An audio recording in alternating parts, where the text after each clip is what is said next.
Donc on m'a demandé de filmer la conférence. Alors ça va être fait. J'ai dit oui, mais on verra après si on a été bon.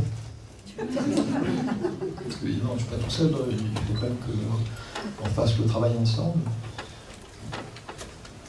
Si vous n'êtes pas là, il n'y a rien. C'est comme un professeur sans élèves. On peut avoir l'impression que c'est fait pour les profs, une salle de classe, ou pour les élèves, mais c'est fait ni pour les uns ni pour les autres. C'est fait pour que tout le travail soit fait ensemble. Sinon, il n'y a pas de travail qui puisse se faire.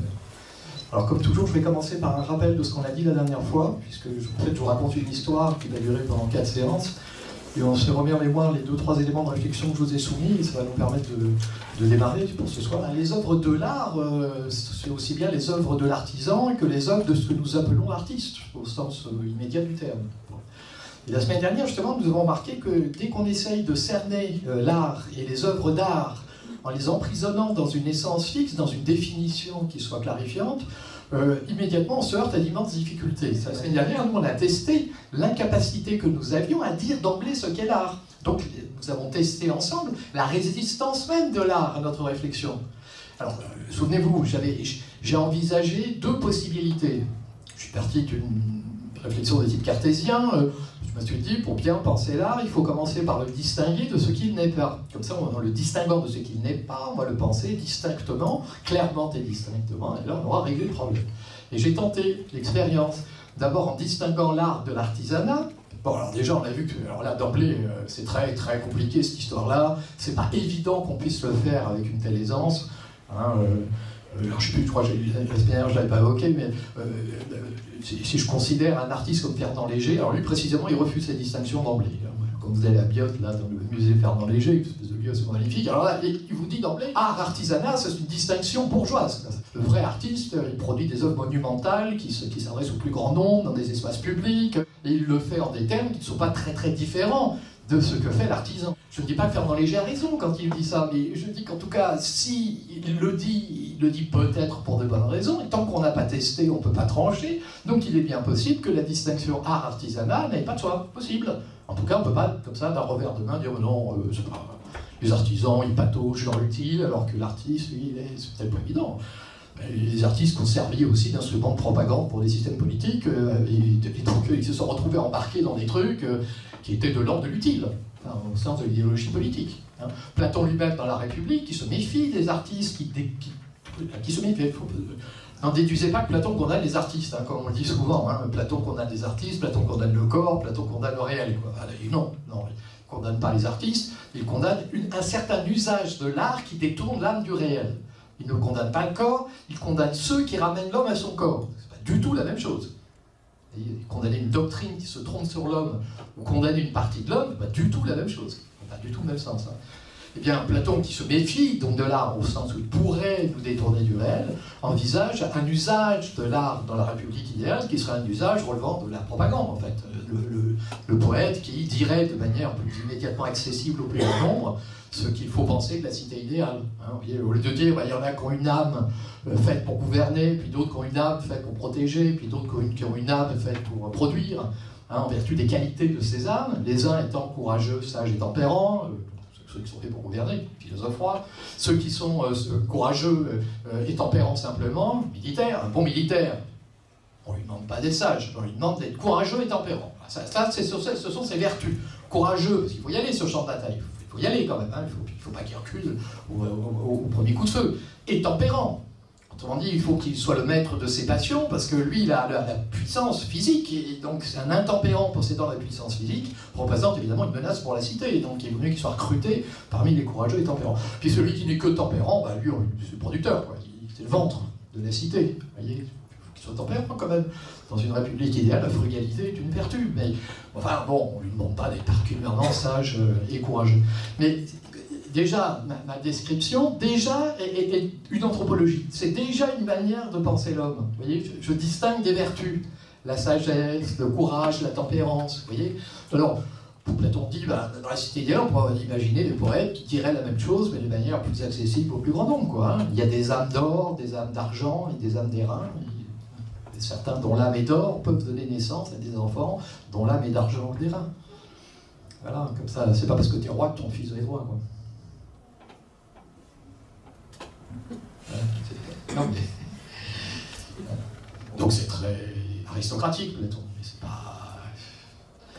Et c'est pas parce que tu as la puissance physique que ton fils sera, ou ta fille, donc il va... ou ta fille, chez Platon, donc il va falloir, par un système éducatif approprié, faire en sorte que chacun occupe la place qui lui revient en vertu de ses qualités d'âme. Donc il faut une école. Voilà. S'il n'y a pas d'école, il n'y a pas de république. Enfin, s'il n'y a pas de république, il n'y a pas d'école. Puisque l'école, si elle fait en sorte que celui qui est éduqué doit trouver sa place, ça veut dire que l'école ne peut fonctionner que si elle est protégée de la société, parce que celui qui a l'âme d'or et qui gouverne aimerait bien que son fils prenne la suite. Donc il va falloir que le système éducatif dise non. S'il n'a pas les qualités, il ne sera pas là. Donc il faut que l'école soit protégée de la société. Or, c'est que la République qui puisse le faire. Donc il n'y a pas de République sans école, il n'y a pas d'école sans République. Remarquez, au passage, je m'en lasse pas. Hein. Ça a 25 siècles, cette histoire-là, et en tout cas, quand on a l'âme républicaine, ça n'a pas bougé d'un iota. Il n'y a pas un politicien, en tout cas dans l'histoire de France, depuis l'incarnation de la République, qui, à un moment ou à un autre, prétendant aux affaires, maîtriser les affaires de l'État, ne développe un discours pédagogique. Et toujours. Alors ça, il y a toujours une théorie de l'école. Toujours. C'est la raison pour laquelle les professeurs sont fonctionnaires. Peut-être à cause de Platon, dans ce sens-là. C'est la faute à Platon, puisque ça veut dire que... c'est vrai que petite annonce au Bon Coin, c'était plus efficace que les concours de recrutement nationaux qui sont plus efficaces. Enfin, plus efficaces. Plus rentables, peut-être, mais plus efficaces du point de vue institutionnel, c'est pas sûr.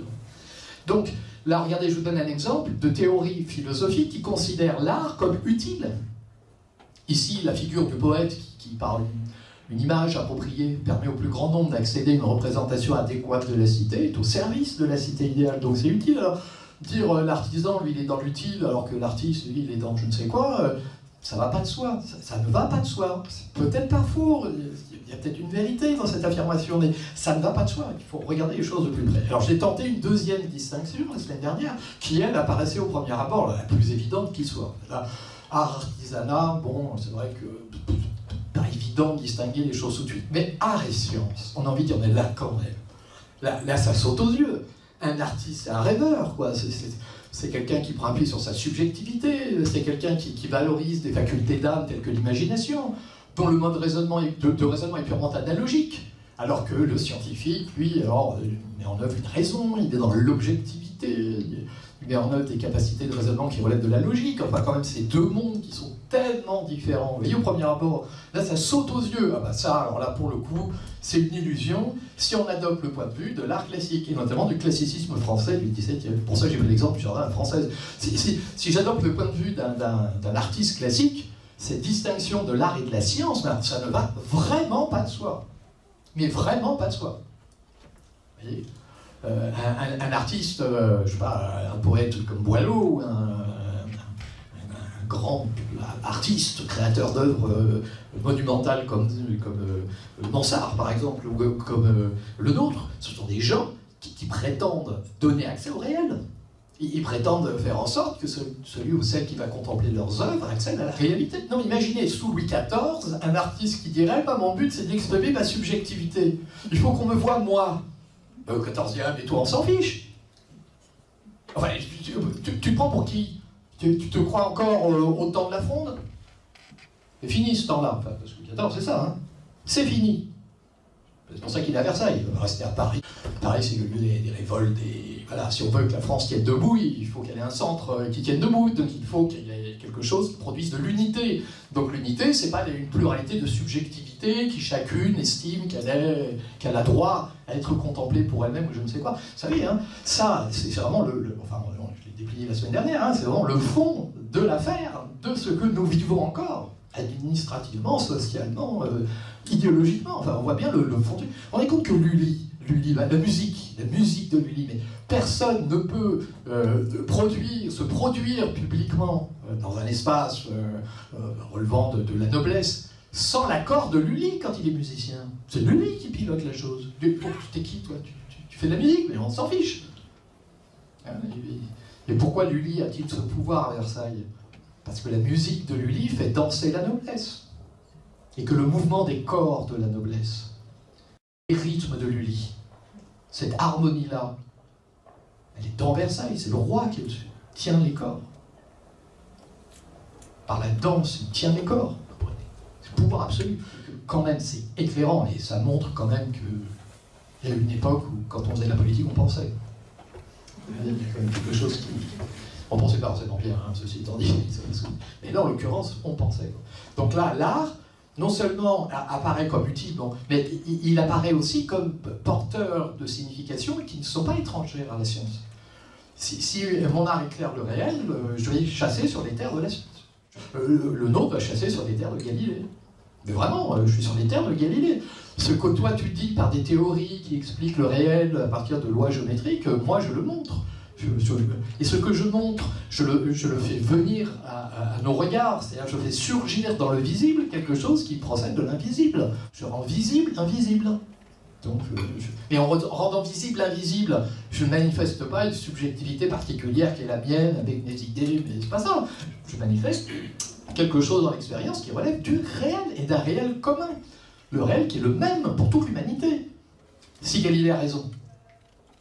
Alors c'est une thèse, s'il a raison. Parce qu'après tout, la physique a enfin, si Galilée a raison et si la nature est géométrique, alors le jardin à la française va chasser sur les terrains de la science. Voilà. Pour ça, la semaine dernière, comme ça, je pouvais évoquer cette espèce de fadaise qui consiste à distinguer des séries, à hiérarchiser. Il y a la loi générale, vous savez, la loi générale, la loi technologique, et puis dans la loi générale, il y avait L, et puis il y avait S, et puis alors ce qui est S, et puis une espèce de hiérarchie comme ça, et ça, c'est des trucs. En plus, c'est même pas, on pourrait dire, oui, mais c'est une spécificité de une espèce de tradition de l'école de la République française, que de valoriser tout ce qui est d'ordre du général, c'est pas vrai. Mais c'est pas vrai. Un grand professeur, comme un type qui s'appelle Gustave Modo, grand professeur de philosophie, inspecteur général de l'éducation nationale entre les deux guerres. Le gars, il est blessé de guerre, il est gens coupé dans la guerre de 14, enfin, il est professeur en Hippocagne et en Cagne à Marseille. Eh bien, Gustave Modo disait à ses élèves ceci, pour la hiérarchie des filières, il disait, écoutez, pour que nous puissions philosopher là, ensemble, dans cette classe d'Hippocagne ou de Cagne, il faut en même temps qu'il y ait des jeunes gens de votre âge qui soient dans les mines du Nord en train d'extraire du charbon. Et s'ils ne font pas ce travail-là, la machine, elle ne tourne pas. L'argent ne rentre pas dans les caisses.